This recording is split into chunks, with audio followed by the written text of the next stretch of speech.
Brum, brum. Brum, brum, brum.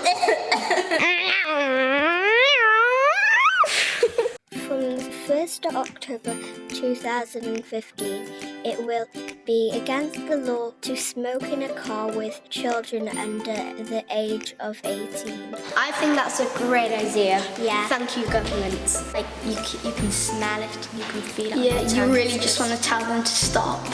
and like it's you just want to horrible. go out the door and like just have fresh air, but you can't. Because you have no choice.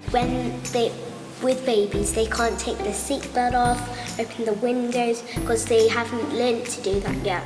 Kids can't just like, some people can't say, oh, I'm not coming in this car if you're gonna smoke. They'll have to like breathe it in. Because they can't speak yet, so they have to go, open the window! But they can't do that. Adults' lungs have fully grown and children's lungs haven't grown yet, and smoking does not help children's lungs grow. The people that do smoke, well, they have to stop because they don't know what's happening inside. They can't see what's inside them. There might be something terrible happening in there, and your lungs are black, maybe you're losing air or something like that. It's our life, Not just the law.